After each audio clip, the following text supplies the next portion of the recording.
This is one of the best teams in the Texas A&M Architecture Department, and I'm so glad that I'm standing here, and I want to find out from you bright young gentlemen, what did it take to bring this project off the minds of the Amos family and into visual reality for us like we see here today. I was in your lab on Saturday and I was amazed at the amount of work that you guys did in just 2 to 3 months. And I know it must have been very challenging and very interesting. And I want you to give the audience a feel of what it took, how your ideas came. Did you do sleepless nights? Did you get ideas in the bathroom? You know, what happened? Well, first we had to learn a lot about Nigeria. I mean, we're familiar with Texas, which is a very different place in Nigeria. And so one of the things we did was we looked at the climate and we saw what our design needed to incorporate, such as natural daylighting, natural ventilation, design goals like that we're gonna decide what the building would look like in the end. Yes, and we also learned that Nigeria gets a lot of rain, so we had to find out what to do with all of that rainfall and where to put it and how to get it off of our building as well. Many sleepless nights working just on the computer through Revit, but it was all worth it. We enjoyed every second of it. Great opportunity. Okay, and I've been speaking with Kevin, Marek. That's me, Kevin. And also this is Jacob Ritchie. Yes, hello, Jacob Ritchie. And I'm going to ask Austin Ash and Frank Volpicella. You guys amaze me. I mean, this is just like a dream come true for me, because back in Nigeria where I schooled, things like this are like, we stand in awe of them. I'm a biologist, and then I came into the media, so when I see projects like this, from concept to models to reality, it's very exciting for me. So I want to know, what part of this project did you contribute to? Well, Frankie and I, we did the Child and Mother Specialty Hospital, and so HKS gave us a lot of the programming that we initially started with, and we were able to take a lot of that and design and accommodate for the 400-bed hospital, and so we were able to fully design the ambulatory, the atrium, and then the whole inpatient tower. So Franklin, I need you to say something. So, okay, so what's your take on this whole thing? Yes, ma'am. Well, it was such a wonderful experience to be able to not only work on this project with a team of 4, with such wonderful teammates. We had an incredible client, Thompson and Grace, and we had HKS architects come and consult us along the way, and Dr. Mack, and all kinds of different architectural perspectives. And so it was great. It was great to see that come together in a student perspective and a professor's perspective with Professor Mann, with all that coordination he had to do. But it was a great project to work on with Austin and Kevin and Jacob, and a lot of different interesting things to keep in consideration with the rainfall, as you mentioned, and the climate, but also cultural considerations as well. So.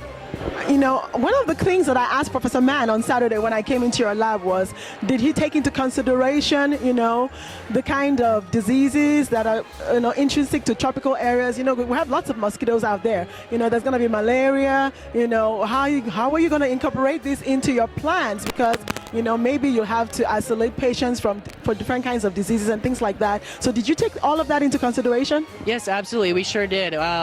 With mosquitoes being a primary catalyst for malaria, which one of the primary leading diseases there, we wanted to find that source point with the water. Any kind of rainfall that we encountered, we wanted to have sloped roofs, and we wanted to pull that water away from the building. And so we tried to use some kind of lateral bracing and screens in case kind of block the mosquitoes out from coming through the windows. We also looked at a lot of different shading techniques to kind of pull the mosquitoes away. As far as the water is concerned, we tried to have separate drainage ditches, and in the adult specialty hospital site plan, there's a large ditch, so we tried to use some kind of water well with the master planning aspect of that. Okay, and so is this your model, or this is one of your models? Correct, yes ma'am. Okay, so can one of you kind of just give the audience a little bit of overview into, what this is and what part of the hospital this is going to be? Yes, this is the adult specialty hospital here, and we have our university tower that's right here, and then this is our inpatient tower that's here. And then the children's hospital is right across the street.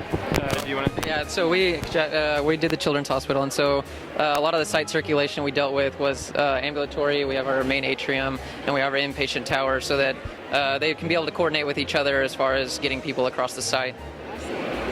Okay. And I noticed that there's kind of like an excavation down here. So what was that for?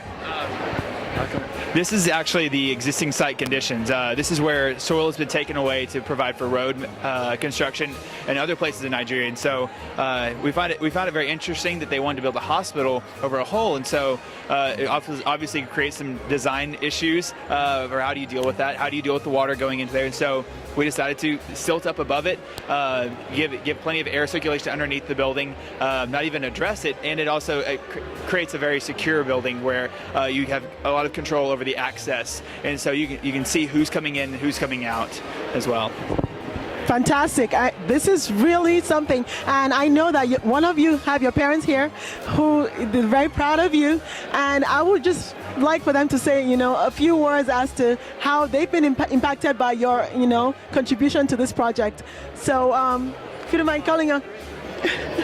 My name is Yusenika. I'm with Afrocentric Network TV, and you're watching Afrocentric TV live on channel 15.5. Well, you are the proud parents of Jacob Ricci, and he is one of the students that was in charge of this project. Their segment was the mother and child, and also the main hospital segment. I know that your heart must be beaming with pride today to see, what he can do, what stuff he's made of, and so I want you to just give us a sense of how proud you are of his work, that he is part of something that's going to be affecting lives back in Nigeria in a few years and for generations to come.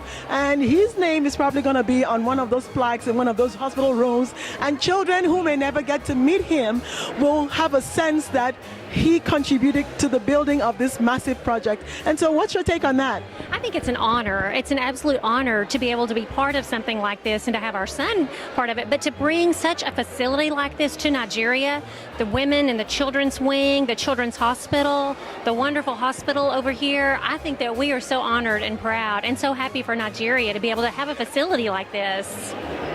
I must say I'm proud too. I'm very, very proud. We are. A lot of hard work, but it's neat also because to be designing something that is actually going to be built, that's amazing. Okay. Just overjoyed. And you send your student here, your child, and you don't ever think they'll have this opportunity, but he may never ever get a chance to go to Nigeria or Africa.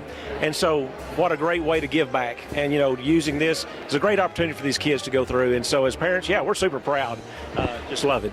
Well, thank you very much for sharing your enthusiasm with us. Thank you.